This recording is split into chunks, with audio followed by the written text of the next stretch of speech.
Hello and welcome back to the Engineering Dynamics Course Companion. This is class 16. We're dealing with kinematics of rigid bodies and today's acceleration analysis part 1. This is one of the most difficult classes in the entire course. So you want to pay special attention. We'll try to go through with a lot of detail in the setup for doing an acceleration analysis for a rigid body, and we'll go in depth. I do believe there's a few errors in that I will catch throughout there, so that's unfortunate. So as always, you go down to the links in the description below. To go right to the example. You probably want to go through this material a few times, try out some problems. As I said, this is quite a difficult topic. Okay, so the bottom line up front. Acceleration analysis, similar to velocity analysis, can be can be approached by using the relative position vector equation right here, where we use a reference point that we know something about. We know the translational acceleration at point B, and then we want to find the relative acceleration to another point, and by adding those two together, the known thing and this relative motion between the 2 points, we're able to get the unknown acceleration. That's the key there. The complication starts to arise because now that relative acceleration really has two parts to it. It's got a tangential and a normal part, okay?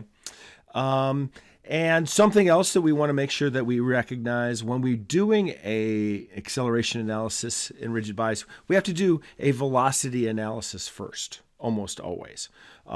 Specifically to try to get what the angular velocity is, because the angular velocity needs to be used for the normal acceleration, okay?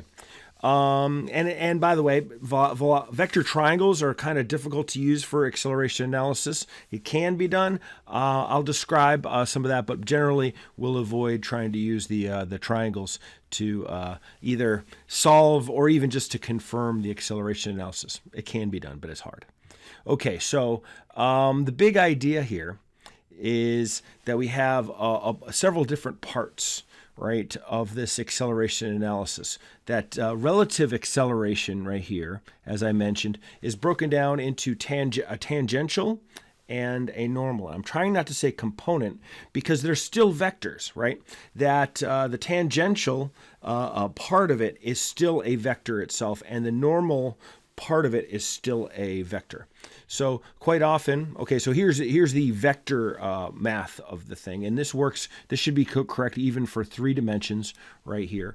You can see that the tangential part of this is the angular acceleration crossed with the position vector, whereas the normal part is made up of 2 cross products in there. Now, we mostly deal with 2 dimensions. So when that's the case, this vector equation can be simplified a little bit. Here you see that in 2 dimensions, if we have I and j, then the angular acceleration is actually the magnitude of the angular acceleration times k, right? The k unit vector, and that's crossed with the position vector.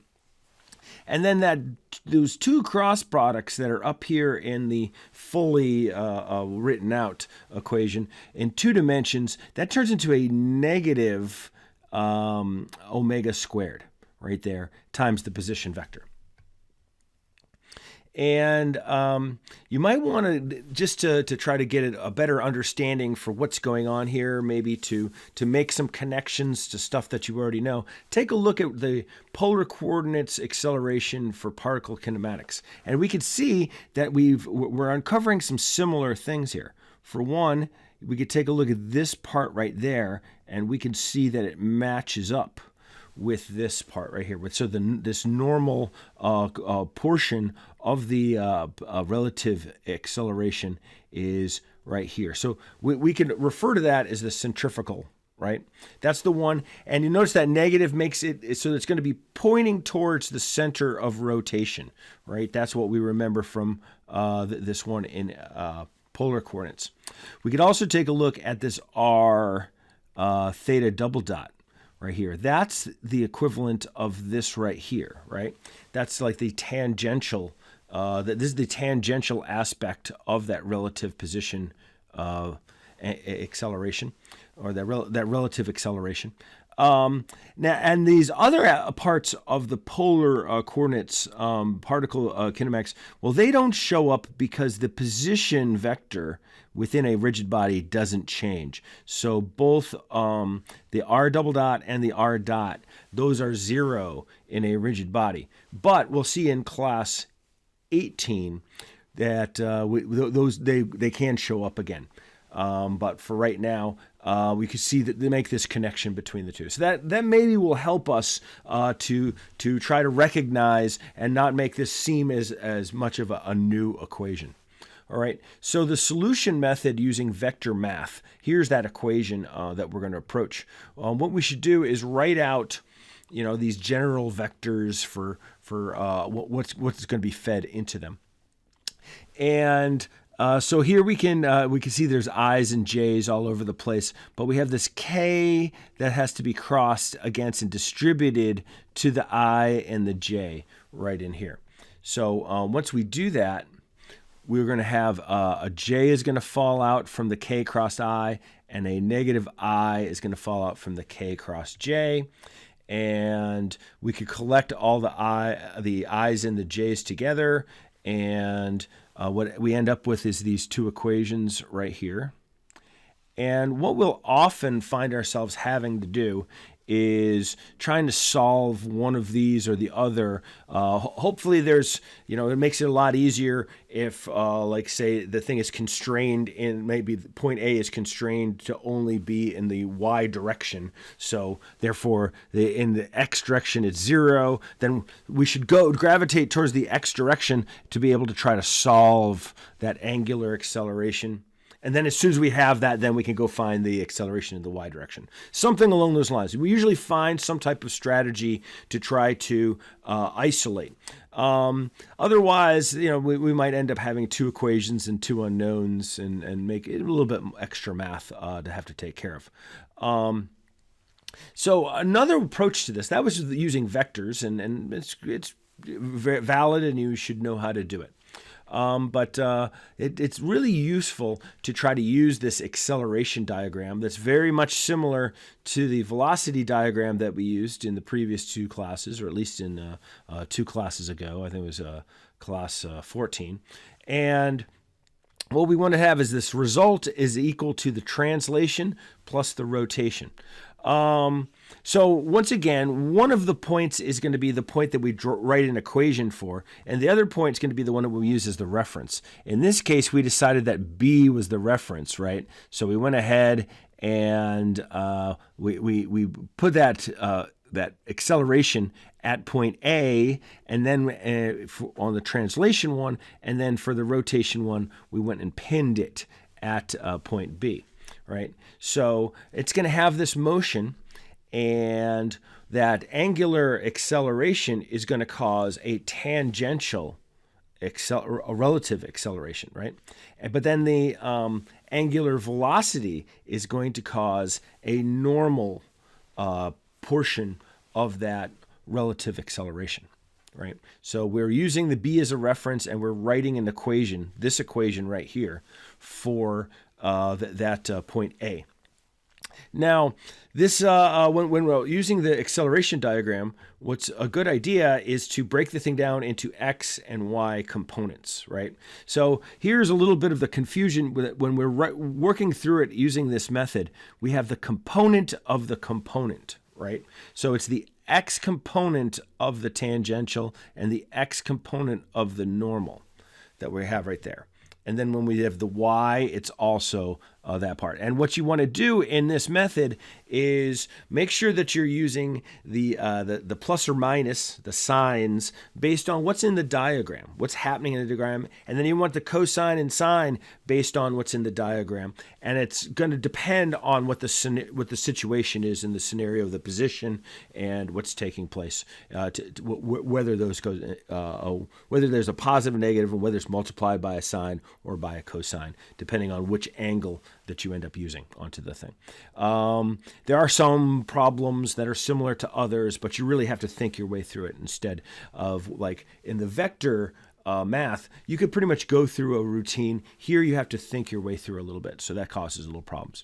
And by the way, noticeably that this, this value that's inside here, right, is going to be to have a magnitude of alpha times r, and this value that's inside here is going to have a value of omega squared times r. But you're only going to use a portion of it. You're only going to use the stuff that's in the x direction here of each of those, and only the stuff in the y direction. Okay, so here is an acceleration diagram. Here's more of a generic one. I didn't want to use the one on the previous page because things were lining up in the X and the Y right here. I want ones that have things all over the place. Okay, so here we're going to take a look at point A. Well, it's already been drawn for point A. And if you take a look, and just as we did on the last page, we break the thing down. We have the components of the components. And so let's see, as it's drawn here, I went ahead and used a negative right here because it's times the cosine, right? So that's going to be this component right here. I think there's a mistake coming up in here somewhere. And then you'll see right here, going to this, that's going to represent for this portion of the diagram, it's going to be that right there, right? So that's going to be the portion that's being written right here. And then let's see, for the tangential, yes, sure enough, it's going to be in the negative of this right here, right? And the cosine, but it's of this angle right here. We got to be careful, right? Those theta A's and theta B's and that theta A with respect to B, those are all going to be either like given to you or something that you can find from the arrangement from the geometry of the piece right there. So that's this portion right here. And then lastly, you can see the normal one is also, and I'll draw it like right there if you could see where I'm drawing that. That's going to be that part of the component. But you could see from this angle right here that it's actually going to be the sine, right, of that angle. So you want to look really closely. So the SIGN signs all came from which direction each of the vectors is pointing, but the SINE and the cosines, they're all depending on the angle, right? So and then we could go ahead and stick in this value, this magnitude for those.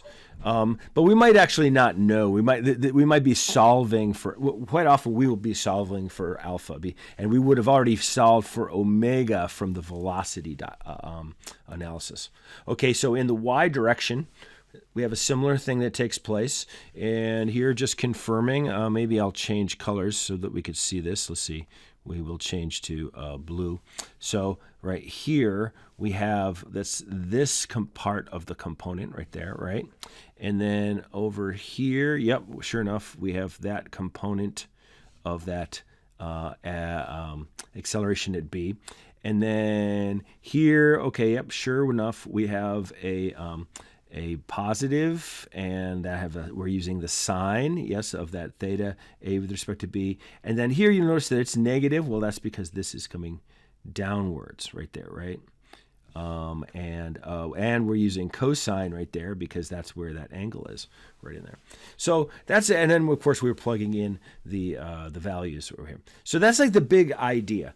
You think your way through the diagram, you draw the thing out, and the advantage here is you can kind of see the contribution and why it's happening. It's especially useful when you have multiple linkages attached to each other, so you can kind of see what the interplay is and why something's moving. And also, if something doesn't if you get an answer that doesn't make sense, you could go back and try to like reason out why it's happening and decide whether it was an error you made or maybe your intuition was incorrect. So that's one of the advantages of trying to use this. So another way, well, this is just maybe just showing you why there's an issue when you want to use vector triangles, okay? So here again, here's another link with some other accelerations placed on here. Another scenario right here. Let's see. Okay, well, we're trying to find here the acceleration at A. We know the acceleration of B. So let's say we have the acceleration of B, and then let's say that we know the acceleration of A. So now we're actually trying to find the relative accelerations here. We could find the relative acceleration right here, right? So that right there, of course, we know that that's saying the acceleration of A is equal to the acceleration of B plus the acceleration of A with respect to B, right? That's the main equation right here. And, that's a triangle by itself. But that last part of it, that acceleration of A with respect to B, that's made up of two vectors itself. So that in and of itself is a triangle. Right there. So you can see, hey, well, that's how it forms a triangle. And now what we actually have is a quadrilateral, right? And so most of the time we don't really care about what that acceleration of A with respect to B, what that actually is. We're really just going to deal with these portions of it, right? So we're not dealing with a triangle, we're dealing with a quadrilateral. That makes it a little bit more confusing and not as easy to work through stuff, right?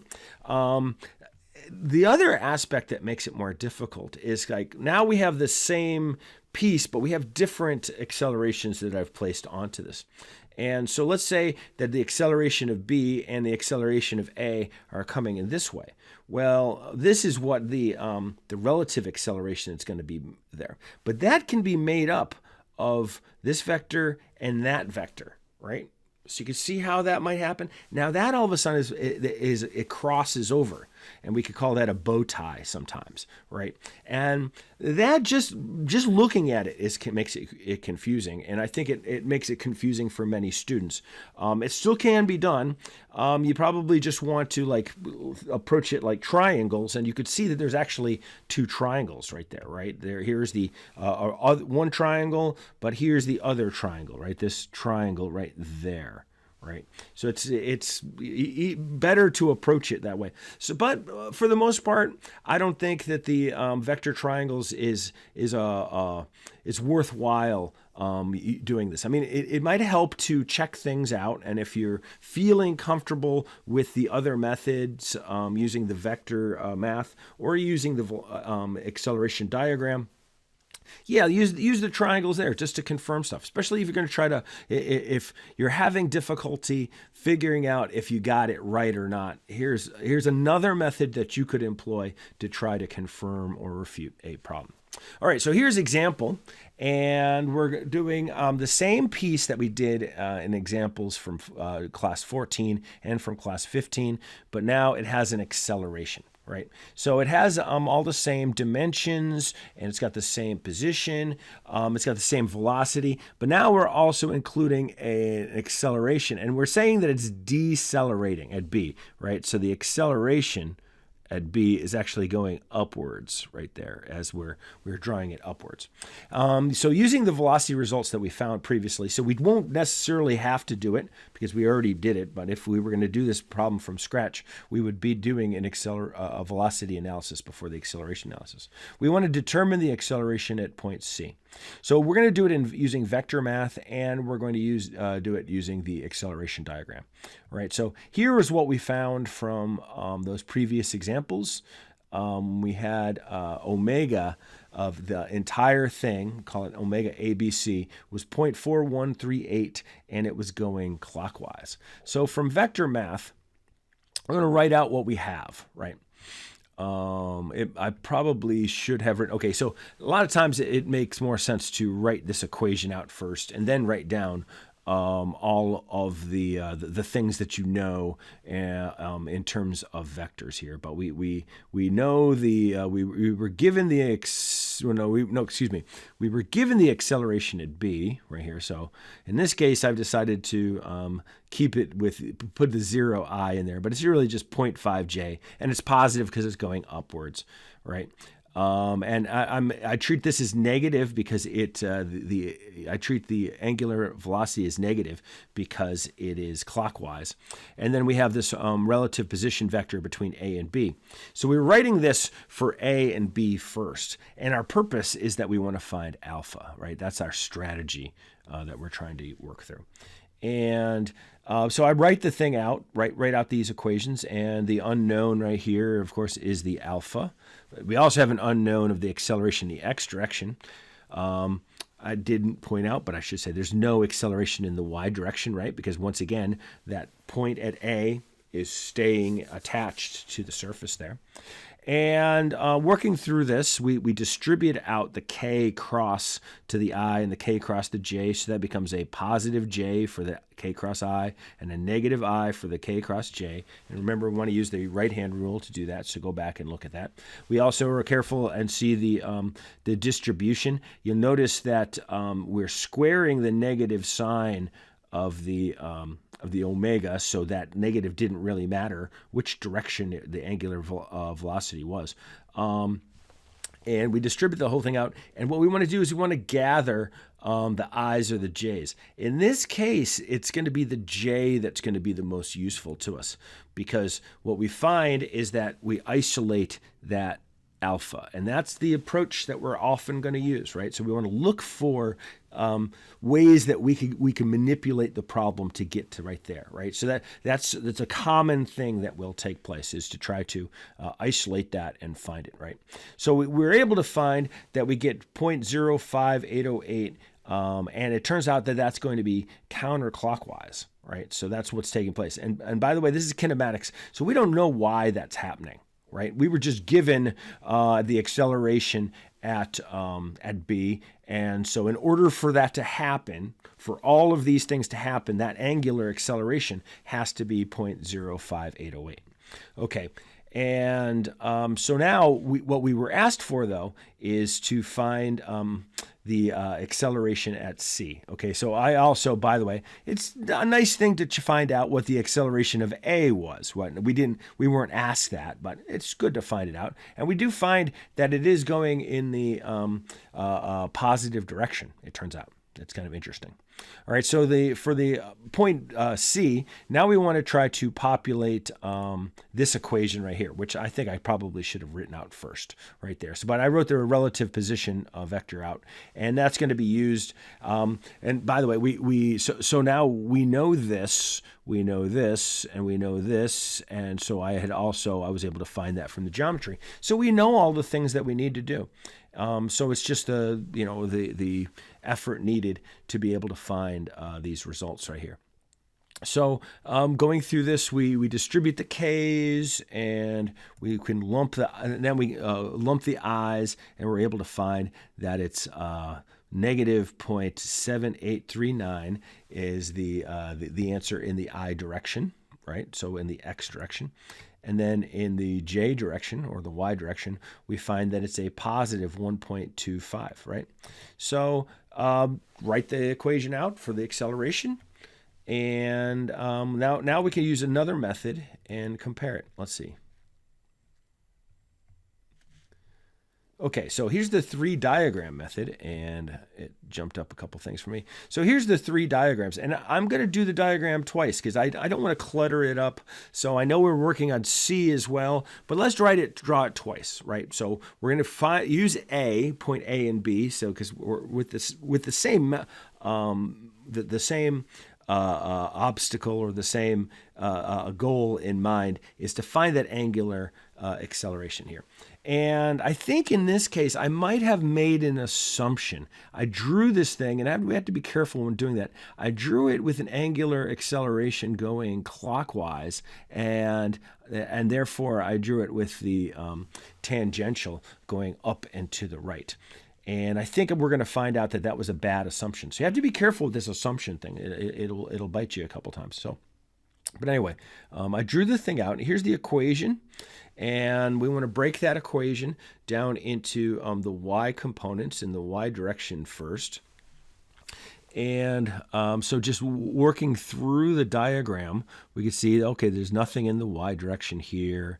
All of B is what's happening at point A, and then we have a portion of this right here. We see that it's positive, and that we're from the angle that we're prevented, we get a cosine. Okay, that's correct.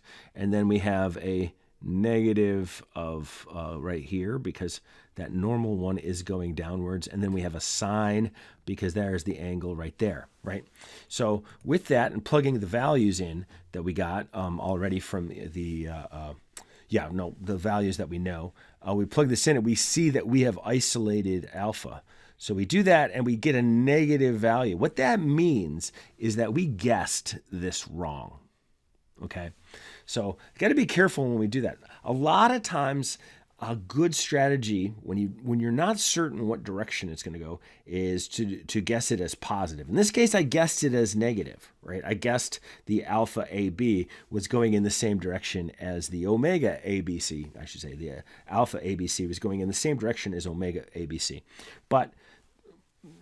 So I didn't follow what my advice is, but my advice is generally is if you're not sure, pick it in the positive direction. And then if you get a negative, you know you got the wrong one. Here, yes, we picked the wrong direction and we got a negative value. So here we go. And so if that's the case, if you do get a negative value, make sure that you're plugging in you keep the diagram the same. Don't redraw the diagram. But when you go down and maybe do the x direction, which we don't need to do, but in this case, let's go ahead and find what the acceleration of A is. When you go to put the thing in there, make sure that you're using the correct sign. Now, I made a mistake right here. That should really be a plus, I believe. Yes, I think so. And but I did fix it right here, right? So here you see it is a plus, but when I put the number in for the alpha, I've made it negative right here. So what I'm saying though is the reason why this one up here should be plus is because I want to write this out for the diagram as I've drawn it, right? And then when I go into the next line, I go ahead and then I put the negative value in there because it was drawn wrong. Okay. So anyway, we're able to find we get the same value in the at acceleration of A, which is in the x direction. Okay, so now we want to get the acceleration of C. Now, we're not quite sure whether these are going up and down or left and right. Right? So I'm like, well, why not? Well, because the normal acceleration contributes something, right? It's probably, chances are, and by the way, I went ahead and I used the correct alpha because I did know what direction it's going this time. So in this diagram, I went ahead and I used the correct direction. And I write out the acceleration equation for point C using B as the reference. So in the x direction, I write out the things that I know. Okay, so B has nothing in the x direction. Okay, alpha, yep, this just definitely goes in that direction there and is the sine of that theta. Good. And then but the omega squared, that is in the negative direction, right? That's this portion right here. Remember, we're taking the component of the components, and sure enough, okay, so we know everything in there. Okay, so we get a negative 0.7839, and that actually agrees with our vector math. Let's see. Okay. And now we want to do it for the y direction. So we take a look and yes, B is positive and all of these are positive. So I think that one turns out to be, we had guessed correctly that it was it was going upwards, right? And so we get the same value.